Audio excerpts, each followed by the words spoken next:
ಆರೋಗ್ಯ ಸಂಚಿಕೆಯಲ್ಲಿ ಇನ್ನು ಮುಂದೆ ಕೇಳಿ ಆರ್ಥ್ರೈಟಿಸ್ ಅಂದರೆ ಸಂಧಿವಾತ ಕುರಿತು ಮೂಳೆ ತಜ್ಞರಾದ ಡಾಕ್ಟರ್ ಮೋಹನ್ ಕುಮಾರ್ ಜೆ ಅವರೊಂದಿಗೆ ಸಂದರ್ಶನ. ಕೇಳುಗರೆ ನಮಸ್ಕಾರ. ಇವತ್ತಿನ ಆರೋಗ್ಯ ಸಂಚಿಕೆ ಕಾರ್ಯಕ್ರಮದಲ್ಲಿ ಆರ್ಥ್ರೈಟಿಸ್ ಅಥವಾ ಸಂಧಿವಾತದ ಬಗ್ಗೆ ಮಾಹಿತಿಯನ್ನ ಮಾಡಿಕೊಡಲು ನಮ್ಮ ಜೊತೆ ಕಾವೇರಿ ಆಸ್ಪತ್ರೆಯ ಆರ್ಥೋಪೆಡಿಷಿಯನ್ ಮತ್ತು ಸೀನಿಯರ್ ಕನ್ಸಲ್ಟೆಂಟ್ ಆಗಿರುವಂತಹ ಡಾಕ್ಟರ್ ಮೋಹನ್ ಕುಮಾರ್ ಜೆ ಅವರು ಆಕಾಶವಾಣಿ ಸ್ಟುಡಿಯೋಸ್ನಲ್ಲಿದ್ದಾರೆ. ಡಾಕ್ಟರ್ ಮೋಹನ್ ಅವರೇ, ಕಾರ್ಯಕ್ರಮಕ್ಕೆ ಸ್ವಾಗತ. ನಮಸ್ಕಾರ. ಎಲ್ಲರಿಗೂ ನಮಸ್ಕಾರ. ಈಗ ಆರ್ಥ್ರೈಟಿಸ್ ಬಗ್ಗೆ ಮಾತಾಡುವಾಗ ಏನಿದ್ದು ಸರ್ ಆರ್ಥ್ರೈಟಿಸ್ ಅಂದರೆ? ಆರ್ಥ್ರೈಟಿಸ್ ಅಥವಾ ಸಂಧಿವಾತ ಅಂದರೆ ನಮ್ಮ ಮೂಳೆ ಜಾಯಿಂಟ್ ಎಲ್ಲಿ ಆಗುತ್ತದೋ ಅಲ್ಲಿ ಆ ಜಾಯಿಂಟ್ ಕವರಿಂಗ್ಗೆ ಒಂದು ಕಾರ್ಟಿಲೇಜ್ ಅಂತ ಒಂದು ಅಂಶ ಇರುತ್ತೆ. ಸೊ ಈ ಕಾರ್ಟಿಲೇಜು ವಯಸ್ಸಾದಂಗೆ ತಿನ್ನಾಗ್ತಾ ಬರುತ್ತೆ. ಸೊ ಅದು ಬಂದಂಗೆ ಸೊ ಕಂಪ್ಲೀಟಾಗಿ ವೇರ್ ಔಟ್ ಆದಾಗ ಅದನ್ನು ನಾವು ಆರ್ಥ್ರೈಟಿಸ್ ಅಥವಾ ಸಂಧಿವಾತ ಅಂತ ಹೇಳ್ತೀವಿ. ಸಂಧಿಗಳು ಅಥವಾ ಜಾಯಿಂಟ್ಸ್ ಅಂತ ಹೇಳಿದ್ರಲ್ಲ, ಇದಕ್ಕೆ ಈ ಕಾರ್ಟಿಲೇಜ್ ಒಂದೇನ ಪ್ರೊಟೆಕ್ಟಿವ್ ಮೆಕ್ಯಾನಿಸಮ್ ಇರೋದು, ಬೇರೆ ಏನೇನು ಆರ್ಗನ್ಸ್ ಅಟ್ಯಾಚ್ ಆಗಿರುತ್ತೆ? ಇಲ್ಲ, ಜಾಯಿಂಟ್ ಅಂದರೆ it's a complex structure madam. So ಒಂದು ಬೋನ್ ಎಂಡ್ಸ್ ಬಂದು ಎಲ್ಲಿ ಮೀಟ್ ಆಗುತ್ತೋ ಅಲ್ಲಿ ಕಾರ್ಟಿಲೇಜ್ ಕವರ್ ಆಗಿರುತ್ತೆ. ಬಟ್ ಅದ್ರ ಜೊತೆಗೆ ಅದರಲ್ಲಿ ಲಿಗಮೆಂಟ್ಸ್ ಇರ್ತದೆ, ಕ್ಯಾಪ್ಸ್ಯೂಲ್ ಅಂತ ಇರ್ತದೆ, ಪ್ಲಸ್ ಅದರಲ್ಲಿ ಸ್ವಲ್ಪ ಸೈನೋವಿಲ್ ಫ್ಲೂಯಿಡ್, ಅಂದರೆ ಈ ಲೂಬ್ರಿಕೇಶನ್ ಜಾಯಿಂಟ್ ಅಂತ ಹೇಳ್ತೀವಲ್ಲ, ಅದಕ್ಕೆ ಸ್ವಲ್ಪ ಸೈನೋವಿಲ್ ಫ್ಲೂಯಿಡ್ ಅಂತ ಇರುತ್ತೆ. So all this form part of the joint. So ಎಲ್ಲನೂ gives, it has got definite function. So cartilage gives good support, ligaments balance ಮಾಡಲಿಕ್ಕೆ, nutrition to that cartilage is given by synovial fluid. ಈ ಸಂಧಿವಾತ ಬರೋದು ವಯಸ್ಸಾದವರಲ್ಲಿ ಮಾತ್ರನಾ ಅಥವಾ ಯಾವುದೇ ವಯಸ್ಸಿನವರಲ್ಲಿ ಇದು ಕಾಣಿಸುತ್ತಾ? ಈ ಸಂಧಿವಾತ ಅನ್ನೋದು is a general term, but ಅದಕ್ಕೆ ನಾವು we have got various classifications. ಈ ವಯಸ್ಕರಲ್ಲಿ ವಯಸ್ಸಿಂದಾಗಿ ಮೂಳೆ ಸವಿಯೋದನ್ನು ನಾವು ಪ್ರೈಮರಿ ಆಸ್ಟಿಯೋಆರ್ಥ್ರೈಟಿಸ್ ಅಂತ ಹೇಳ್ತೀವಿ. ಬಟ್ ಅದಲ್ಲದೆ ಬೇರೆ ಕಾಯಿಲೆಗಳಿಂದನೂ ಸಂಧಿವಾತ ಬರೋ ಚಾನ್ಸ್ ಇರ್ತದೆ. ಫಾರ್ ಎಕ್ಸಾಂಪಲ್, ಇವಾಗ ರುಮಟಾಯ್ಡ್ ಆರ್ಥ್ರೈಟಿಸ್ ಅಂದರೆ ಈ ವಾಯು ತೊಂದರೆ ಅಂತ ಹೇಳ್ತಾರಲ್ಲ, ಅದರಿಂದಾಗಿ ಏನಾಗುತ್ತೆ, ಭಾಳ young age, we have seen 15-16 years ಕೂಡ. So we call them as juvenile rheumatoid arthritis ಅಂತ. ಸೊ ಈ ಬೇರೆ ಕಾಯಿಲೆಗಳಿಂದನೂ ಸಂಧಿವಾತ ಬರುತ್ತೆ. ಸೊ ಅದನ್ನು ನಾವು ಸೆಕೆಂಡ್ರಿ ಆಸ್ಟಿಯೋಆರ್ಥ್ರೈಟಿಸ್ ಅಂತ ಹೇಳ್ತೀವಿ. ಈಗ ಕೆಲವರಿಗೆ ಇನ್ಫೆಕ್ಷನ್ ಆಗಿರುತ್ತೆ, ಬ್ಯಾಕ್ಟೀರಿಯಲ್ ಇನ್ಫೆಕ್ಷನ್. ಸೊ ಈ ಬ್ಯಾಕ್ಟೀರಿಯಾಗಳಿಂದ ಜಾಯಿಂಟ್ ಒಳಗೆ ಇನ್ಫೆಕ್ಷನ್ ಆದರೆ ಸಂಧಿವಾತ ಬರೋ ಚಾನ್ಸಸ್ ಇರ್ತದೆ. ಸೊ ಅವಕ್ಕೆ ನಾವು ಸೆಪ್ಟಿಕ್ ಆರ್ಥ್ರೈಟಿಸ್ ಅಂತ ಹೇಳ್ತೀವಿ. ಅಂದರೆ ಎಲ್ಲ ಮಕ್ಕಳಿಂದ ಹಿಡಿದು ವಯಸ್ಕರಲ್ಲಿ ಯಾವುದೇ ವಯಸ್ಸಿನವರಲ್ಲಿ ಈ ಆರ್ಥ್ರೈಟಿಸ್ ಬರಬಹುದು, ಕಾಣಿಸುತ್ತೆ ಅಂತ. ಏನು ಕಾರಣ ಇರಬಹುದು ಡಾಕ್ಟರ್ ಮೋಹನ್ ಅವರೇ ಇದಕ್ಕೆ? ಈ ವಯಸ್ಕರಿಂದ ಅಂದರೆ ಪ್ರೈಮರಿ ಆಸ್ಟಿಯೋಆರ್ಥ್ರೈಟಿಸ್ ಏನು ಹೇಳಿದ್ನಲ್ಲ, ಅದು ಕೆಲ ಮಟ್ಟಿಗೆ ಜೆನೆಟಿಕ್ ಫ್ಯಾಕ್ಟರ್ ಇರ್ತದೆ. ಅಂದರೆ ಅವರು ಫಾದರ್ ಮದರು ಅವ್ರ ಜೀನ್ಸಿಂದ ಅದು ಸ್ವಲ್ಪ ಸವಕಳಿಗೆ ಆಗೋ ಚಾನ್ಸಸ್ ಇರ್ತದೆ. ಎರಡನೇದು ಬಿಕಾಸ್ ಆಫ್ ಲೈಫ್ ಸ್ಟೈಲ್, ಅಂದರೆ sedentary life style, over weight, obesity, ಇವೆಲ್ಲ ಕಾರಣಗಳಿಂದ ಅದು ಬೇಗ ಸವಿಯೋ ಚಾನ್ಸಸ್ ಇರ್ತದೆ. ಬಟ್ ಅದೇ ಸೆಕೆಂಡ್ರಿ ಆರ್ಥ್ರೈಟಿಸ್ ಅಂದರೆ ಬೇರೆ ಬೇರೆ ಕಾರಣಗಳು. ಸೊ ಈಗ ವಾಯು ಅಂದಲ್ಲ, so rheumatoid arthritis is one of the ಕಾಸ್. ಅದೇ ಥರ ಸೋರಿಯಾಸಿಸ್ ಅಂದರೆ ಸ್ಕಿನ್ ಇನ್ಫೆಕ್ಷನ್ ಆಗ್ತದಲ್ಲ, ಈ ಸೋರಿಯಾಸಿಸ್ ಆದವರಿಗೆ ಜಾಯಿಂಟ್ ಆರ್ಥ್ರೈಟಿಸ್ ಆಗೋ ಚಾನ್ಸ್ ಇರ್ತದೆ. ಸೊ ಅದೊಂದು ಕಾರಣ. ಇನ್ಫೆಕ್ಷನು, ಸೊ ಇನ್ಫೆಕ್ಟಿವ್ ಆರ್ಥ್ರೈಟಿಸ್ ಅಂತ ಹೇಳ್ತೀವಿ. ಸೊ ಅದರಲ್ಲಿ ಬ್ಯಾಕ್ಟೀರಿಯಲ್ ಇನ್ಫೆಕ್ಷನ್ ಇರ್ಬೋದು, ಫಂಗಲ್ ಇನ್ಫೆಕ್ಷನ್ ಇರ್ಬೋದು, ಇಲ್ಲ sometimes viral infection. So all these can cause arthritis. ಈ ಎಸ್ಪೆಷಲಿ ಈ ಇನ್ಫೆಕ್ಟಿವ್ ಮತ್ತು ಈ ರುಮಟಾಯ್ಡ್ ಆರ್ಥ್ರೈಟಿಸ್ಗಳು ಚಿಲ್ಡ್ರನ್ನಲ್ಲಿ ಬರೋ ಚಾನ್ಸಸ್ ಜಾಸ್ತಿ. So that's why it is called as juvenile rheumatoid arthritis ಅಂತ ಹೇಳ್ತೀವಿ. ಅಂದರೆ ಇನ್ಫೆಕ್ಟಿವ್ ಆರ್ಥ್ರೈಟಿಸ್ ಅಲ್ಲಿ ಡಾಕ್ಟರ್ ಇವಾಗ ಬ್ಯಾಕ್ಟೀರಿಯಾಸ್ ಬೇರೆ ಆರ್ಗನ್ಸ್ಗೆ ಇನ್ಫೆಕ್ಟ್ ಮಾಡುತ್ತೆ, ಲೈಕ್ ಗಂಟ್ಲು ನೋವು ಬರ್ಬೋದು, ಅಲ್ಲಿಂದ ಟ್ರಾನ್ಸ್ಫರ್ ಆಗುತ್ತೆ ಅಂತ ಹೇಳ್ತೀರಾ? ಸ್ಪ್ರೆಡ್ ಆಗುತ್ತೆ. So most of the joint infections will be secondary to ಬೇರೆ ಕಡೆಯಿಂದ ಇನ್ಫೆಕ್ಷನ್ ಇಂದ ಬರೋ ಚಾನ್ಸಸ್ ಇರ್ತದೆ. And very most common is tuberculosis, TB ಅಂತ ಹೇಳ್ತೀವಲ್ಲ. ಟಿಬಿ ಬೇರೆ ಕಡೆ ಲಂಗ್ಸ್ ಅಲ್ಲಿ ಇನ್ಫೆಕ್ಷನ್ ಆಗಿದ್ರೂ ಸಹಿತ ಆ ಪೇಷಂಟ್ ಅಲ್ಲಿ ಇಮ್ಯುನಿಟಿ ತುಂಬಾ ಕಮ್ಮಿ ಇದ್ರೆ ಜಾಯಿಂಟ್ಗಳು ಇನ್ಫೆಕ್ಟ್ ಆಗೋ ಚಾನ್ಸ್ ಇರ್ತದೆ. So TB arthritis is also one of the ಕಾಸ್. ಇದರಲ್ಲಿ ಸಂಧಿವಾತದಲ್ಲಿ ಬೇರೆ ಬೇರೆ ವಿಧಗಳೇನಾದ್ರೂ ಇದಾವ? ಅಂದ್ರೆ ಸಂಧಿವಾತ ಒಂದ್ಸರಿ ಆದ್ಮೇಲೆ ಅದನ್ನ ನಾವು ಬೇರೆ ರೀತಿಯ ಗ್ರೇಡ್ ಮಾಡ್ತೀವಿ. ಅಂದ್ರೆ ಗ್ರೇಡ್ 1, 2, 3, 4. ಸೊ ಇದು ಎಂಟೈರ್ಲಿ ಡಿಪೆಂಡ್ಸ್ ಆನ್ ಎಷ್ಟು ಡ್ಯಾಮೇಜ್ ಆಗಿದೆ ಅಂತ. ಗ್ರೇಡ್ 1 ಅಂದರೆ the amount of cartilage damage is very minimal ಅಂದರೆ ಲೆಸ್ ದೆನ್ 10% ಅಂತ. ಅಪ್ ಟು 25% ಗ್ರೇಡ್ 2 ಆಗ್ತದೆ.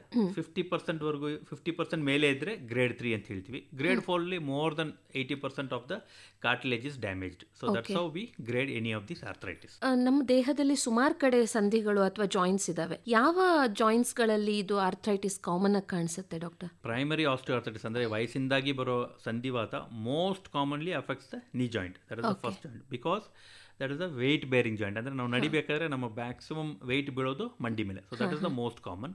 ಬಟ್ ಈ ರುಮಟಾಯ್ಡ್ ಆರ್ಥರೈಟಿಸ್ ಅಂತ ಹೇಳ್ತೀವಲ್ಲ, ಅದರಲ್ಲಿ ಈ ಸಣ್ಣ ಜಾಯಿಂಟ್, ಸ್ಮಾಲ್ ಜಾಯಿಂಟ್ಸ್, ಅಂದರೆ ಈ ಫಿಂಗರ್ ಜಾಯಿಂಟ್ಸು, ಇಲ್ಲ ನಮ್ಮ ಕಾಲಿನ ಜಾಯಿಂಟ್ಸ್ಗಳು, ಇಲ್ಲ ಸ್ಪೈನ್, ಬ್ಯಾಕು, ಸೊ ಇವೆಲ್ಲ ಅಫೆಕ್ಟ್ ಆಗೋದು ರುಮಟಾಯ್ಡ್ ಆರ್ಥರೈಟಿಸ್ ಅಲ್ಲಿ. ಈ septic arthritis is not specific. ಅದು ಯಾವ ಜಾಯಿಂಟ್ ಬೇಕಾದರೂ ಇನ್ಫೆಕ್ಟ್ ಆಗಿ ಆರ್ಥರೈಟಿಸ್ ಮಾಡಬಹುದು. ಕಾರಣಗಳನ್ನ ನೀವು ನಮಗೆ ಎಕ್ಸ್ಪ್ಲೇನ್ ಮಾಡಿದ್ರೆ, ಈಗ ನಮ್ಮದು ಆಹಾರ ಪದ್ಧತಿಯಲ್ಲಿ ತುಂಬ ಬದಲಾವಣೆಗಳಾಗಿದ್ದಾವೆ ಡಾಕ್ಟರ್. ನಾವಿವಾಗ ಬ್ಯಾಲೆನ್ಸ್ ಡಯಟ್, ಮುಂಚೆ ನಮ್ಮ ಆನ್ಸೆಸ್ಟರ್ಸ್ ಎಲ್ಲ ಬ್ಯಾಲೆನ್ಸ್ ಡಯಟ್ ಅಂತಲೇ ಮಾಡಬೇಕು ಅಂತ ಏನು ಮಾಡ್ತಿರ್ಲಿಲ್ಲ, ಬಟ್ ಅವ್ರು ಸೇವಿಸೋ ಆಹಾರ ಹಾಗೆ ಇರ್ತಾ ಇತ್ತು. ಬಟ್ ಈಗ ನಮಗೆ ಆಪ್ಷನ್ಸ್ ಜಾಸ್ತಿ ಆಗಿದ್ದಾವೆ ಆಹಾರ ಸೇವನೆಯಲ್ಲಿ, ಅಲ್ವಾ? ಇಲ್ಲ, ಅಂದರೆ ಮುಂಚಿನ ಕಾಲದಲ್ಲಿ ಹೇಗಿತ್ತಂದರೆ they used to eat when they were hungry. ಅಂದರೆ ಏನು ಸಿಗುತ್ತೋ ಅದನ್ನು ತಿಂತಾಯಿದ್ರು, ಬಟ್ ಯಾವಾಗ ಬೇಕೋ ಅವಾಗ ತಿಂತಾಯಿದ್ರು. ಬಟ್ ಇವಾಗ ಇಟ್ಸ್ ಆಲ್ ಚೇಂಜ್ಡ್. ನಾವು the demand and supply ratio has affected so much. So you have to produce more to feed so many people. So ಅದರ ಸಲುವಾಗಿ ಏನಾಗ್ತದೆ, it becomes more of business. So you have to produce more, so you have to do some alterations. So chemical mix ಮಾಡೋದು ಇವೆಲ್ಲ ಮಾಡೋದ್ರಿಂದ our diet, whatever you may say and whatever you eat, still some amount of chemicals adds on. So what this does is it changes your entire diet. So ಕೆಲವರಿಗೆ ಏನಾಗುತ್ತೆ, body ಕೆಲ ಮಟ್ಟವರೆಗೂ adjust ಮಾಡ್ಕೊಳ್ತದೆ, ಅಂದರೆ it accommodates. ಕೆಲವರಿಗೆ accommodate ಮಾಡೋಕ್ಕಾಗದೇ ಇದ್ದಾಗ ಈ life style, diet it self can have an effect on the arthritis part. ಅಂದರೆ ಇದು ಆಹಾರ ಇದರಿಂದನೂ ಚೇಂಜಿಂದನೂ ಬರ್ಬೋದು ಅಂತ ಹೇಳ್ತೀರಾ? Definitely it effects. ಯಾಕಂದರೆ ಮೋಸ್ಟ್ ಆಫ್ ದಿ ಬೋನ್ಸ್ ಅದು ಮಿನರಲ್ಸ್ ಇಂದ ಮಾಡಲ್ಪಟ್ಟಿದೆ ಅಲ್ವಾ?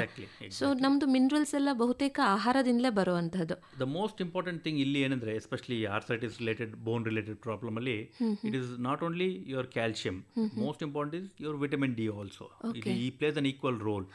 So the problem nowadays is lack of exposure, ಅಂದ್ರೆ ಸನ್ಲೈಟ್ ಎಕ್ಸ್ಪೋಜರ್ ಆಗೋದಿಲ್ಲ. ಸೊ ಅದರಿಂದಾಗಿ ಈ vitamin deficiency is very very common. So ಅದರಿಂದಾಗಿನೂ it affects the lifestyle, so adds on to the arthritis problem. ಈಗ ಸಾಮಾನ್ಯವಾಗಿ ವಯಸ್ಕರು ನಮಗೆ ಮಂಡಿ ನೋವು ಅಥವಾ ಆ್ಯಂಕಲ್ ಜಾಯಿಂಟ್ ಅಲ್ಲಿ ಪೇಯ್ನ್ ಬರುತ್ತೆ ಅಂತ ತುಂಬ ಜನ ಕಂಪ್ಲೇಂಟ್ ಮಾಡ್ತಾರೆ. ಸೊ ಅದು ಮೇನ್ಲಿ ಆರ್ಥರೈಟಿಸ್ ತೊಂದರೆಯಿಂದನಾ ಅಥವಾ ಅವರಿಗೆ ಬೇರೆ ಏನಾದರೂ ಮೂಳೆ ರಿಲೇಟೆಡ್ ಪ್ರಾಬ್ಲಮ್ಸ್ ಇರ್ಬೋದಾ? ಈ ಆ್ಯಂಕಲ್ ಜಾಯಿಂಟ್ ಪ್ರಾಬ್ಲಮ್ ನಾವು ಡೈಲಿ ಪ್ರಾಕ್ಟೀಸ್ ನಾವು ನೋಡ್ತೀವಿ ಭಾಳ, ಎಸ್ಪೆಷಲಿ ವಯಸ್ಕರು ಬಂದು ಮಂಡಿ ನೋವು ಕಾಮನು, ಬಟ್ ಅದ್ರ ಜೊತೆಗೆ ಈ ಆ್ಯಂಕಲ್ ಹತ್ರ ಸ್ವೆಲ್ಲಿಂಗ್ ಬರ್ತದೆ, ಸ್ವೆಲ್ಲಿಂಗು ಪೇಯ್ನು ಅಂತ. ಬಟ್ ನಾವು ಎಕ್ಸ್ರೇ ಮಾಡಿ ನೋಡಿದ್ರೆ ಅಷ್ಟು ಆರ್ಥರೈಟಿಸ್ ಇರಲ್ಲ ಅಲ್ಲಿ. ಸೊ ಈ ಸ್ಟೇಜಲ್ಲಿ ಏನಾಗುತ್ತೆ, ಇದು ಮಸಲ್ ವೀಕ್ನೆಸ್ಗಳಿಂದ ಒಳಗಡೆ ಸ್ವಲ್ಪ ಜಾಯಿಂಟಲ್ಲಿರುವ, ನಾನು ಫ್ಲೂಯಿಡ್ ಹೇಳಿದ್ನಲ್ಲ, ಆ ಫ್ಲೂಯಿಡು ಸೈನೋವಿಯಮ್ ಅನ್ನೋದು ಸ್ವಲ್ಪ ಸ್ವೆಲ್ಲಿಂಗ್ ಆಗ್ತದೆ. So synovitis is very common in the ankle region. So this can be managed with some initially with medicines and regular physiotherapy ಮಾಡಿ ಎಕ್ಸರ್ಸೈಸ್ ಮಾಡಿದ್ರೆ ಕಂಟ್ರೋಲ್ ಬರೋ ಚಾನ್ಸಸ್ ಜಾಸ್ತಿ. ಈಗ ಆರ್ಥರೈಟಿಸ್ನ ಕೆಲವೊಂದ್ಸಲ like we don't pay much attention to it, ನಿರ್ಲಕ್ಷಿಸಿದ್ರೆ ಏನು ಗಂಭೀರ ಕಾಂಪ್ಲಿಕೇಶನ್ಸ್ ಆಗಬಹುದು? Very very important question. So ಭಾಳ ಸಲ ಏನಾಗುತ್ತೆ, ಸಣ್ಣ ಪುಟ್ಟ ನೋವು ಬಂದಾಗ ಇಗ್ನೋರ್ ಮಾಡೋ ಚಾನ್ಸಸ್ ತುಂಬ ಜಾಸ್ತಿ. So ignoring for few days is okay, ಒಂದು ವಾರ 10 ದಿವಸ ಕಮ್ಮಿ ಆಯಿತು ಓಕೆ. ಬಟ್ ಅದೇ ಕಂಟಿನ್ಯೂ ಆಗಿ ಒಂದು ತಿಂಗಳು ಇಲ್ಲ 2 ತಿಂಗಳು 3 ತಿಂಗಳು ಆಗ್ತಾ ಇದೆ ಅಂದರೆ ಇಗ್ನೋರ್ ಮಾಡೋದು ಒಳ್ಳೆಯದಲ್ಲ. ಯಾಕಂದರೆ ನಾವು ನಾನು ಹೇಳಿದ್ನಲ್ಲ, ಅರ್ಲಿ ಸ್ಟೇಜ್ ಅಂದರೆ ಗ್ರೇಡ್ 1 ಆ ಥರ ಇದ್ದಾಗ ಈ ಸಂಧಿವಾತವನ್ನು ನಾವು ಕಂಡುಹಿಡಿದ್ರೆ ಅದನ್ನು ಟ್ರೀಟು ಮಾಡ್ಬೋದು, ಕಂಟ್ರೋಲಲ್ಲೂ ಇಡ್ಬೋದು, and we can prevent it from going to grade 2 or grade 3. So very important. ನಿರ್ಲಕ್ಷ್ಯ ಮಾಡಿದ್ರೆ definitely it will progress to grade 2, grade 3. Grade 3 ಮೇಲೆ ನಮ್ಮ ಹತ್ರ ಬಂದರೆ the only option we can offer is a surgery. So I feel early stage if we intervene, we can avoid surgery and control with some medicines. Okay. ಇದಕ್ಕೆ supplements ಏನಾದರೂ ಕೊಡ್ತೀರಾ sir? 100%. So most of, as I told, because of our lifestyle including us doctors, ನಾವು ಬರೀ A C ರೂಮಲ್ಲೇ ಕೂತಿರ್ತೀವಿ.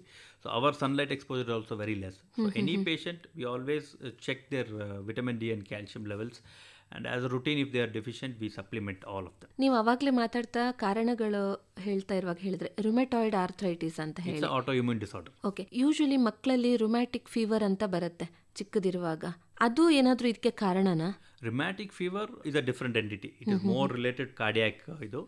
But most of these viral infections ಆಗ್ತದಲ್ಲ, so this viral infection will be followed by this polyarthritis. ಅಂದರೆ ಕೆಲವ್ರು ನೀವು ನೋಡಿರ್ಬೋದು, ಜ್ವರ 1 ದಿವಸ 2 ದಿವಸ ಹೋಯ್ತು, ಬಟ್ ಅದಾದಮೇಲೆ 6 ವಾರ 6 ತಿಂಗಳವರೆಗೂ ನೋವು, ಜಾಯಿಂಟ್ ನೋವುಗಳು ಬರ್ತಾ ಇದೆ. So we call this post viral polyarthralgia ಅಂತ, ಅಂದರೆ multiple joint pains because of a viral infection. So that is what is very common in children. Okay. This left alone can in the future be shown as rheumatoid arthritis.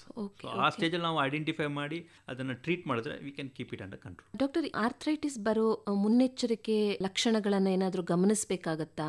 ಏನೇನು ಲಕ್ಷಣಗಳು ನಾವು ನೋಡಬಹುದು patients ಅಲ್ಲಿ? Especially ಈಗ primary arthritis ಅಂತ ಹೇಳಿದ್ನಲ್ಲ, so most common early sign ನೀವು catch ಮಾಡೋದಂತೆ ಸ್ಟೆಪ್ಸ್ ಹತ್ತಬೇಕಾದ್ರೆ ನೋವು, ಕೆಳಗೆ ಕೂತ್ಕೊಂಡಿದ್ದು ಹೇಳ್ಬೇಕಾದ್ರೆ ನೋವು, ಇಲ್ಲ ಚೇರಲ್ಲಿ ತುಂಬ ಹೊತ್ತು ಕೂತು ಸಡನ್ ಆಗಿ ಹೇಳಕ್ಕಾಗಲ್ಲ, ಸ್ವಲ್ಪ ನೀ ಕ್ಯಾಚ್ ಆದಂಗೆ ಆಗುತ್ತೆ. So these are all the early signs that there could be some arthritis. So ಆಗಿದ್ದಾಗ ಬೆಟರ್ ಟು ಕನ್ಸಲ್ಟ್. ಬೇಕಿದ್ರೆ ಒಂದು ಎಕ್ಸಾಮಿನೇಷನ್ ಎಲ್ಲ ಡಾಕ್ಟರ್ ಮಾಡಿದ್ಮೇಲೆ ಇಫ್ ರಿಕ್ವೈರ್ಡ್ ಒಂದು ಎಕ್ಸ್ರೇ ಮಾಡಿ ನೋಡಿದ್ರು ನಮ್ಗೆ ಒಂದು ಕ್ಲಿಯರ್ ಪಿಕ್ಚರ್ ಸಿಗ್ತದೆ. So if you pick it up early we can manage very well and keep it controlled. ಅಂದರೆ ಲೋಯರ್ ಎಕ್ಸ್ಟ್ರಿಮಿಟೀಸ್ದು ಜಾಯಿಂಟ್ಸ್ಗಳಲ್ಲಿ ಜಾಸ್ತಿ ಆರ್ಥರೈಟಿಸ್ ನೋಡಬಹುದು than upper extremities and other joints ಅಂತ ಹೇಳ್ತೀರಾ? ಈಗ ಪರ್ಸೆಂಟೇಜ್ ವೈಸ್ ನೋಡಬೇಕಂದ್ರೆ lower extremity will be almost 90%, upper extremity will be 10%. Reason being, ಮುಂಚೆ ಹೇಳ್ದಂಗೆ ಲೋವರ್ ಎಕ್ಸ್ಟ್ರಿಮಿಟಿ ಏನಂದ್ರೆ ಇವೆಲ್ಲ ವೆಯ್ಟ್ ಬೇರಿಂಗ್ ಜಾಯಿಂಟ್ಸ್. ನಮ್ಮ entire weight falls on hour hip, knee and ankle region. So that is the most common arthritis. Lower limb ಅಲ್ಲಿ weight ಇಲ್ಲದೆ ಇರೋದ್ರಿಂದ the commonest reasons are, one is rheumatoid arthritis, finger joints ಅಲ್ಲಿ ಆಗೋದು. Shoulder ಮತ್ತೆ elbowದಲ್ಲಿ it could be because of some trauma, injury ಆಗಿರ್ಬೋದು, ಇಲ್ಲ muscle tear ಆಗಿ ಅದರಿಂದ ಮೂಳೆ ಸವೆತ ಆಗೋ ಚಾನ್ಸಸ್ ಇದೆ. ಒಬ್ಬ ಪೇಷಂಟ್ ಬರ್ತಾನೆ ನಿಮ್ಮ ಹತ್ರ, ಈ ಥರ ಜಾಯಿಂಟ್ಸ್ ಅಲ್ಲಿ ನೋಯ್ತಾ ಇದೆ ಅಂತ ಹೇಳಿ, 1-2 ತಿಂಗಳಿಂದ ನೋಯ್ತಾ ಇದೆ ಡಾಕ್ಟರ್ ಅಂತ ಹೇಳ್ತಾನೆ. ಹೇಗೆ ಕಂಡುಹಿಡಿತೀರಾ ನೀವು ಇದನ್ನು ಆರ್ಥರೈಟಿಸ್ ಅಂತ ಹೇಳಿ? ಬ್ಲಡ್ ಟೆಸ್ಟಿಂದ ಗೊತ್ತಾಗತ್ತಾ ಅಥವಾ ಅದಕ್ಕೇನಾದರೂ ಸ್ಪೆಷಲೈಸ್ಡ್ ಟೆಸ್ಟ್ಗಳನ್ನ ಮಾಡ್ತೀರಾ? ನಾವು ಫಸ್ಟು ಏನಂದರೆ ಈ 2 months ಹಿಸ್ಟ್ರಿ ಇದ್ದಾಗ ವಿ ಆಸ್ ದ ಹಿಸ್ಟ್ರಿಯಲ್ಲೇ ನಾವು we try to find out the cause. So ಯಾವ ಥರ ಇರುತ್ತೆ ಈ ರುಮಟಾಯ್ಡ್ ಆರ್ಥರೈಟಿಸ್ ಎಲ್ಲ ಏನಂದರೆ they are very classical presentation is early morning pain and stiffness. ಅಂದರೆ ಮಲಗಿ ಎದ್ದು ಕೂಡಲೇ ಪೇಯ್ನು, ಫಿಂಗರ್ಸ್ ಮೂವ್ ಮಾಡೋಕ್ಕೆ ಆಗಲ್ಲ, and as the day progresses they are better. So that is one important history point we ask. So ಈ ಥರ ಹಿಸ್ಟ್ರಿಯಲ್ಲಿ ನಾವು ಕೆಲವೊಂದು ಕ್ವಶನ್ಸ್ ಕೇಳಿ from there only will be point out to certain conditions. So once we are done with that, next is we do an examination. ನಾವು examine ಮಾಡಿ ನೋಡಿದಾಗ ಜಾಯಿಂಟಲ್ಲೇ pain ಇದೆಯಾ ಇಲ್ಲ ಮೇಲೆ ಮಾಂಸಖಂಡಗಳಲ್ಲಿ ಇದೆಯಾ ಅಂತ we differentiate. If it is definitely in the joint only, then we go to the next level of investigation. Investigation ಬಂದು 2 types ಇರ್ತದೆ. One is few blood test, ಅಂದರೆ if you are suspecting in terms of ಈ rheumatoid arthritis ಇಲ್ಲ infective ಇದ್ದರೆ blood ಟೆಸ್ಟ್ಗಳು advise ಮಾಡ್ತೀವಿ. But if it's a primary osteoarthritis, I am very sure that it's age related, we directly advise an X-ray. Sometimes there could be some ligament injury also. ಆ ಥರ ಇದ್ದಾಗ we advise either a CT scan or an MRI scan. ಅಂದರೆ associated ಸ್ಟ್ರಕ್ಚರ್ಸ್ಗೆ injury ಏನಾದರೂ ಆಗಿದೆಯಾ ಅಂತ ನೋಡೋಕ್ಕೆ MRI scan ಮಾಡಿಸ್ತೀರಾ? ಸ್ಪೈನಲ್ಲಿ ಸುಮಾರು ಮೂಳೆಗಳಿದಾವಲ್ವಾ, ಚಿಕ್ಕ ಚಿಕ್ಕ ಮೂಳೆಗಳು ಇಂಟರ್ ಕನೆಕ್ಟೆಡ್. ಸೊ ಅಲ್ಲಿ ಏನಾದರೂ ಆರ್ಥರೈಟಿಸ್ ಬರುವಂತ ಚಾನ್ಸಸ್ ಇದೆಯಾ? ಮತ್ತೆ 100% ಸ್ಪೈನಲ್ಲೂ ಆಗ್ತದೆ. So age related spine damage ನಾವು we call it spondylo arthropathies ಅಂತ.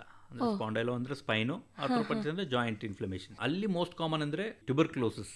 ಅಫ್ಕೋರ್ಸ್ ಈಗ ಎಲ್ಲ ಭಾಳ ಕಂಟ್ರೋಲ್ ಇದೆ with all our government efforts. But tubercular arthritis was very common in the spine bone. ಅದು ಗೊತ್ತೇ ಆಗಲ್ಲ. They will come almost in the end stage because ಸ್ಪೈನಲ್ಲಿ especially until a significant amount of the bone is damaged, pain ಗೊತ್ತಾಗಲ್ಲ.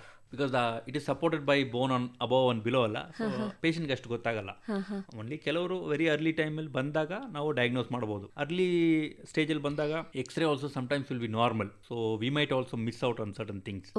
So we start treating it as some back pain with medicine. So, but if they keep coming, then we have a doubt, then we always get a few blood tests, then we advise an MRI scan. MRI scan will pick up all these things. Okay. So hangidre we treat it accordingly. Early stages ಅಲ್ಲಿ ಬಂದರೆ patient ಎಷ್ಟು ತಿಂಗಳೊಳಗಡೆ ಅದನ್ನು treat ಮಾಡಿ normal ಥರ ಮಾಡಬಹುದು? So it again depends on the grade. So if they come in very early, grade 1, then it can be controlled with a week or 10 days of medicine followed by physio. ಮತ್ತು physio ಬರೀ physiotherapy treatment ಮಾತ್ರ ಅಲ್ಲ, ಅವ್ರು ಏನು exercise ಹೇಳ್ಕೊಡ್ತಾರೋ ಅದನ್ನು ರೆಗ್ಯುಲರಾಗಿ follow ಮಾಡಿ ಮಾಡಿದ್ರೆ in about 3 to 6 months it will be all under control. But if they come in later stages, say grade 2 or grade 3, then what happens is it takes a bit longer time. Okay. Up to 6 months, 1 year ತಗೋಬಹುದು. ಅಂದರೆ it is like any other common inflammatory process ಅಂತ ಹೇಳ್ತೀರಾ? Exactly. Grade 1, grade 2 is all, we can reverse it. Reverse it means we can bring it to the normal stage where it is pain free. But grade 3, grade 4 ಹಂಗಿಲ್ಲ. grade 3, grade 4 ಏನೇ ಇದ್ರೂ ಸ್ವಲ್ಪ ದಿವಸ pain control ಮಾಡ್ಬೋದು, but it again show up after some time. Arthritis ಬಗ್ಗೆ ಮಾತಾಡುವಾಗ ಇದಕ್ಕೆ ನೀವು ಏನು ಚಿಕಿತ್ಸೆ ಕೊಡ್ತೀರಾ doctor? First thing importance is to diagnose, ಅಂದರೆ ಯಾವ ಥರ ಆರ್ಥರೈಟಿಸ್ ಇದು ಅಂತ. So once you have diagnosed it, accordingly the treatment plan will be there. So for example if it is primary arthritis ವಯಸ್ಸಿಂದಾಗೆ ಆಗಿರೋದು, ಅದು if it is very early grade 1 grade 2 V usually advise put them on some medicines. ಅದಾದ್ಮೇಲೆ ಸ್ವಲ್ಪ physiotherapy and exercises. So that will help to keep it under control. ಅದೇ grade 3 ಇಲ್ಲ grade 4 ಬಂದ್ರೆ then the treatment slightly changes. In grade 3 we may do some keyhole procedures to clean the joint to keep the patient under pain control for some time. But eventually grade 4 it will progress to grade 4. And grade 4, once it has reached the stage of grade 4 where 80 to 90% of the cartilage is gone, a knee replacement is the only solution at that time. So ಈಗ ಎರಡು ಬೋನ್ಗಳ ಮಧ್ಯದಲ್ಲಿ ಎರಡು cartilage ಇರುತ್ತೆ. So ಎರಡು ಕಾರ್ಟಿಲೇಜು damage ಆಗಿರುತ್ತಾ? ಹೌದೌದು, ಎರಡು ಸವಿದಾಗಲೇ ಅದು arthritis ಆಗುತ್ತೆ, ಒಂದು ಕಡೆ ಮಾತ್ರ ಸವಿಯಲ್ಲ. ಅದ್ರ ಮಿಡ್ಲಲ್ಲಿ ಸೈನೋವಿಯಲ್ ಫ್ಲೂಯಿಡ್ ಇದೆ ಅಂತ ಹೇಳಿದ್ರೆ, ಆ ಸೈನೋವಿಯಲ್ ಫ್ಲೂಯಿಡ್ನು ಡಿಸಪಿಯರ್ ಆಗುತ್ತಾ ಈ ತರ ಕಾರ್ಟಿಲೇಜ್? ಇಲ್ಲ, ಆರ್ಥರೈಟಿಸ್ ಬಂದಾಗ that's a misnomer. Everybody feels that lubrication ಕಮ್ಮಿ ಆಗಿಬಿಟ್ಟಿದೆ ಅಂತ. ಅಲ್ಲ, ತುಂಬಾ ಜನ ಏನ್ ಹೇಳ್ತಾರಂದ್ರೆ ಡಾಕ್ಟರ್ ಹಿಂಗಂದ್ರು ಫ್ಲೂಯಿಡ್ ಕಡಿಮೆ ಆಗಿದೆ ಅಂತ ಹೇಳಿ, ಅದಕ್ಕೆ ಅಲ್ಲಿ ನೋವು ಬರ್ತಾ ಇದೆ ಅಂತ ಹೇಳ್ತಾರೆ. ಎಷ್ಟಿರ್ಬೋದು ಹೇಳಿ ಫ್ಲೂಯಿಡ್ ನೋಡೋಣ, ಎಷ್ಟಿರ್ಬೋದು doctor? The amount of fluid in a knee joint is 0.4 to 0.5 ml only, less than an ml. That is the normal joint fluid. That is basically to lubricate, not mainly to lubricate, but is to basically nourish the cartilage. ಅಷ್ಟೇ ಅದರ ಕೆಲಸ. Arthritis ಆದಾಗ ಏನಾಗುತ್ತೆ, the body responds by producing inflammation within that also. So synovial fluid increases.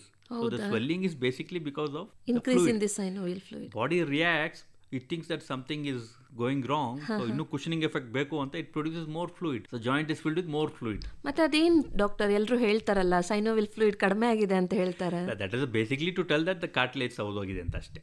ಅದು everybody cannot explain each and every anatomy to the patients. So to tell in their layman language they say fluid ಕಮ್ಮಿ ಆಗಿದೆ ಅಂತ, but basically this is the problem, the cartilage ಸೌದೋಗಿರೋದು ಅಷ್ಟೇ. ಈಗ Spain ಅಲ್ಲಿ back ಅಲ್ಲಿ degenerative changes ಅಂತ ಹೇಳಿ x ray ಅಥವಾ CT ಬಂದ್ರೆ ಅದರದ ಅರ್ಥ ಏನು ಡಾಕ್ಟರ್? ಡಿಜನರೇಟಿವ್ ಚೇಂಜಸ್ ಅಂದರೆ basically it is age related damage ಆಗಿರೋದಂತ. ಈಗ ಸ್ಪೈನ್ ನೋಡಿದ್ರೆ ನೀವು you have block of bones. Bones ಮಧ್ಯದಲ್ಲಿ there is something called the disc. The disc is all normal young people ಅಲ್ಲಿ ನೋಡಿದ್ರೆ it's all filled with fluid. So it is got a good, ಅದೊಂಥರ shock absorber ಕೆಲಸ ಮಾಡುತ್ತೆ. ವಯಸ್ಸಾದಂಗೆ the amount of fluid in the disc gets reduced. So it becomes more stiffer and stiffer. So when the shock absorbing effect is lost, the bone ಏನ್ ಮಾಡುತ್ತೆ, it tries to produce more excess bone to give additional support. In the process it produces what is called as osteophytes, ಅಂದ್ರೆ excess bone. ಈ excess bone ಏನಾಗುತ್ತೆ, it starts pinching on the nerve, ನಮ್ಮ spinal ಕಾರ್ಡ್ನ. So pinch ಮಾಡೋದ್ರಿಂದ ನಮಗೆ pain ಬರುತ್ತೆ. So this is what is degenerative process. ಅಂದ್ರೆ extra ಬೋನ್ ಬರೋದನ್ನ ಆ ಥರ ಹೇಳ್ತಾರೆ. ಎಕ್ಸಾಕ್ಟ್ಲಿ. ಚಿಕಿತ್ಸೆ ಬಗ್ಗೆ ಮಾತಾಡುವಾಗ ನೀವು ಹೇಳಿದ್ರೆ ಗ್ರೇಡ್ 3 ಆ್ಯಂಡ್ ಗ್ರೇಡ್ 4 ಅಲ್ಲಿ ಸರ್ಜರಿ ಮಾಡಿ ಅವ್ರದ್ದು ಸ್ವಲ್ಪ ನೋವು ಕಡಿಮೆ ಮಾಡಬಹುದು ಅಂತ ಹೇಳಿ, ಏನೇನು ಅಡ್ವಾನ್ಸಸ್ ಆಗಿದೆ ಈಗ ಆರ್ಥರೈಟಿಸ್ ಪೇಷಂಟ್ಸ್ನ ಟ್ರೀಟ್ ಮಾಡುವಲ್ಲಿ? ಅದೇ ಗ್ರೇಡ್ 4 ಆರ್ಥರೈಟಿಸ್ ನಾವು ಮಾತಾಡಬೇಕಂದ್ರೆ what surgery we offer is basically joint replacement surgery. The most commonly done joint is the knee joint. So basically we replace the damage. So ಅಂದ್ರೆ ಮೇಲ್ ನಮ್ಮ ತೊಡೆ ಮೊಳೆ ಇರುತ್ತಲ್ವಾ, ಸೊ ಅಲ್ಲಿ ಒಂದು ರೌಂಡ್ ತರ ಮೆಟಲ್ ಬರ್ತದೆ, ಕೆಳಗೆ ಕಾಲಿನ ಮೂಳೆ ಒಂದು flat. So that is called tibia. So ಇದೆರಡು ರಿಪ್ಲೇಸ್ ಮಾಡ್ತೀವಿ. ಮಧ್ಯದಲ್ಲಿ to regain that space, so we put in a plastic. So this is what we do in a replacement. So the advances ಅಂದ್ರೆ the quality of these implants has improved over a period of time. ಅದರಿಂದ advantage ಏನಂದ್ರೆ the longevity, ಅಂದ್ರೆ the survival of these implants has been ಮೊದಲ ಒಂದು 15 years ಇದ್ರೆ ಈಗ 20, 25 up to 30 years also. So that is one. The second most recent advances are to help the surgeon to be very precise. Robotics have come in now recently, and they are very, very helpful in doing a precise surgery so that implant longevity is maintained for 25 to 30 years. And because of this robotic, the surgery is fast. The stay in the hospital for the patient is lesser, so faster recovery. ನೀ replacement surgery ಆದವರು ಎಷ್ಟು ದಿನದೊಳಗಡೆ discharge ಆಗಿ ಮನೆಗೆ ಹೋಗ್ಬೋದು, ಮತ್ತೆ ಅವರಿಗೆ rehabilitation ಎಲ್ಲ ಹೇಗೆ ನಡೆಯುತ್ತೆ ಡಾಕ್ಟರ್? ಈಗ ನಾವು ಒಂದೇ ಮಂಡಿ ಮಾಡಿದ್ರೆ the surgery is done in the morning, by evening we make them walk. ಸ್ವಲ್ಪ ಪೇನ್ ಇರ್ತದೆ, we give certain injections to keep the pain under control, but we make them walk on the same day. ಎರಡು ಮಂಡಿ ಒಟ್ಟಿಗೆ ಮಾಡಿದ್ರೆ they also, if the patient is quite pain tolerable, same day evening or by max next day morning they are made to walk. And the second day they are made to walk in the room, go sit in the commode by themselves with the help of a walker. Third day we do a few steps training ಕೊಟ್ಟಿರ್ತೀವಿ, ಒಂದು 3-4 steps. So maximum by the 4th day 1 knee ಮಾಡಿದ್ರೆ they are ready for discharge, 2 knee ಮಾಡಿದ್ರೆ by 5th day they are ready for discharge.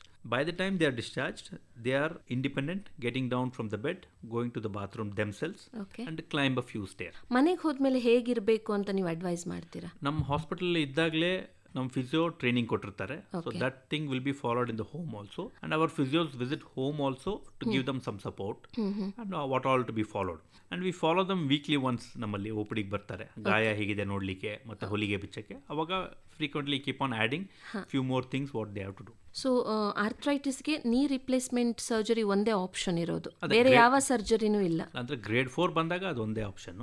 Early ಸ್ಟೇಜಲ್ಲಿ ಇದ್ದಾಗ ಅದೇ ಸ್ವಲ್ಪ key hole surgery ಅವೆಲ್ಲ manage ಮಾಡಬಹುದು, but that's all temporary again. So ಇದಂದ್ರೆ ನೀವು ಹೇಳಿದ ಪ್ರಕಾರ ಒಂದು 15-20 ವರ್ಷ ಲಾಂಜಿವಿಟಿ ಇರುತ್ತೆ. 25 years ಈಸಿಲಿ. ಯಾವುದೇ ಕಾಸ್ ಆಫ್ ಆರ್ಥ್ರೈಟಿಸ್ ಇರಲಿ, ಟ್ರೀಟ್ಮೆಂಟ್ ಮೊಡಾಲಿಟೀಸ್ ಎಲ್ಲ ಸೇಮ್ ಇರುತ್ತಾ ಡಾಕ್ಟರ್? Almost same. ಕೆಲವೊಂದರಲ್ಲಿ ಡಿಫರ್ ಆಗುತ್ತೆ. For example if it is septic arthritis, ಅಂದರೆ ಈಗ ಇನ್ಫೆಕ್ಷನ್ ಇಂದ ಆರ್ಥ್ರೈಟಿಸ್ ಆಗಿದ್ರೆ ಅವಾಗ ನೀರು ರಿಪ್ಲೇಸ್ ಮಾಡೋಕ್ಕಾಗಲ್ಲ, ಯಾಕಂದರೆ ಒಳಗಡೆ ಇನ್ಫೆಕ್ಷನ್ ಇದ್ದಾಗ ನಾವು ಚೇಂಜ್ ಮಾಡಿದ್ರೆ ಮತ್ತೆ ಅದು ಇನ್ಫೆಕ್ಟ್ ಆಗುತ್ತೆ. ಸೊ ಅವಾಗ ಏನಾಗುತ್ತೆ, first step would be to clean the joint. Full infection ಎಲ್ಲ ತೆಗಿಬೇಕು.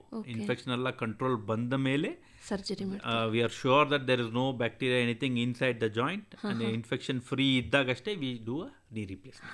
ಈಗ ಸುಮಾರು ಸಲ ಫ್ರಾಕ್ಚರ್ಸ್ ಎಲ್ಲ ಆಗೋದು ಕಾಮನ್ ಅಲ್ವಾ ಡಾಕ್ಟರ್? ಈ ಫ್ರಾಕ್ಚರ್ಸ್ ಇಂದನೇ ಮುಂದೆ ಆರ್ಥ್ರೈಟಿಸ್ ಆಗೋ ಚಾನ್ಸಸ್ ಇದೆಯಾ? ಬಹಳ time, especially fractures involving the joint. ಅಂದ್ರೆ ನೀ ಜಾಯಿಂಟ್, ಈಗ ತೊಡೆ ಮೂಳೆ ಇರ್ಬೋದು, ಇಲ್ಲ ಕಾಲಿನ ಮೂಳೆ ಫ್ರಾಕ್ಚರ್ ಆಗಿ ಆ ಜಾಯಿಂಟ್ ಪೀಸ್, ಜಾಯಿಂಟ್ ಅಂದ್ರೆ it is like A glass surface. ಅದು ಪುಡಿ ಆಗ್ಬಿಟ್ರೆ ನಾವು ಎಷ್ಟೇ ಚೆನ್ನಾಗಿ ಜೋಡಿಸಿ ಇಟ್ಟರೂ ಸಹಿತ ಆ ಸ್ಮೂತ್ನೆಸ್ ಬರೋದು ಬಹಳ ಕಡಿಮೆ. ಸ್ವಲ್ಪ ರಫ್ ಸರ್ಫೇಸ್ ಇರೋದ್ರಿಂದ they will definitely develop arthritis at some stage. ಈಗ ಗ್ರೇಡ್ 1 ಅಂಡ್ ಗ್ರೇಡ್ 2 ಆರ್ಥ್ರೈಟಿಸ್ ಅಲ್ಲಿ ಸ್ಪ್ಲಿನ್ಸ್ ಅಂಡ್ ಅದು ಟ್ರಾಕ್ಷನ್ಸ್ ಎಲ್ಲ ಹಾಕ್ತಾರಲ್ಲ, ಅದೆಲ್ಲ ಕೊಟ್ಟು ವಾಸಿ ಮಾಡ್ಬೋದಾ? ಡೆಫಿನೆಟ್ಲಿ. ಗ್ರೇಡ್ 1 ಗ್ರೇಡ್ 2 ಅಲ್ಲಿ ದಿಸ್ ಎಸ್ಪೆಷಲಿ ನೀಗೆ ನಾವು recent advances involving various kind of advanced braces helps to give good relief of pain, and with that they can do their normal activities also early stage ಅಲ್ಲಿ. ಈ pain medications surgery ಮಾಡಿದ್ಮೇಲೂ ತುಂಬಾ ದಿನ ತಗೋಬೇಕಾಗತ್ತೆ ಅನ್ಸತ್ತಲ್ಲ? ನಮ್ದು 5 days ಇರುತ್ತೆ ಅಷ್ಟೇ. 5 days ಆದ್ಮೇಲೆ it will be SOS. ಕೆಲವರು sensitive ಇರ್ತಾರೆ, ಅವ್ರಿಗೆ ನಾವು SOS ಅಂತ ಕೊಟ್ಟಿರ್ತೀವಿ, but majority will not require beyond a week or 10 days. Doctor, ಇವಾಗ ಆರ್ಥ್ರೈಟಿಸ್ ಬರದ ಹಾಗೆ ಏನಾದ್ರೂ ಮುನ್ನೆಚ್ಚರಿಕೆ ಕ್ರಮಗಳನ್ನ ತಗೊಳ್ಬೇಕಾಗತ್ತಾ? ಎಸ್ಪೆಷಲಿ ಪ್ರೈಮರಿ ಆಸ್ಟಿಯೋಆರ್ಥ್ರೈಟಿಸ್ ಬಂದಾಗ, ಎಸ್ಪೆಷಲಿ ಜೀನ್ಸ್ ಅಂದ್ರೆ ನಿಮ್ಮ ಪೇರೆಂಟ್ಸ್ ಗೆ ಇದ್ದಾಗಿದ್ರೆ, you have to be more careful in terms of your lifestyle especially ಒಂದು of course diet, whatever modifications you can make, but being physically active is one single thing which will help it to prevent going into that stage. Physical activity, exercises, and diet of course. Okay. So sedentary lifestyle is not good. Some kind of physical activity. Obesity should not be there. Avoid obesity. Okay. And good diet. ನಿಮ್ಮ ಕ್ಲಿನಿಕ್ಕಿಗೆ ಅಥವಾ ನಿಮ್ಮ OPDಗೆ ಬರುವ ಪೇಷಂಟ್ಸ್ಗೆ obviously ನೀವು ಜಾಗೃತೆಯಾಗಿರಕ್ಕೆ ಹೇಳ್ತೀರಾ. ಯಾವುದೇ case ಬರಲಿ, fractures ಬರಲಿ ಅಥವಾ ಬೇರೆ ಯಾವುದಾದ್ರೂ ಮೂಳೆ ರಿಲೇಟೆಡ್ ಪ್ರಾಬ್ಲಮ್ಸ್ ಬರಲಿ, ಏನೇನು ಅಡ್ವೈಸ್ ಕೊಟ್ಟು ಕಳಿಸ್ತೀರಾ doctor? Of course, once we see the patient, if the patient is definitely obese, first thing we say is weight reduction. Weight reduction ಮಾಡೋರ್ಗು ನಮ್ಮ ಕಡೆ ಬರಕ್ಕೆ ಹೋಗ್ಬಿಡಿ ಅಂತ. Very easy to say, but difficult for the patients many a times we see.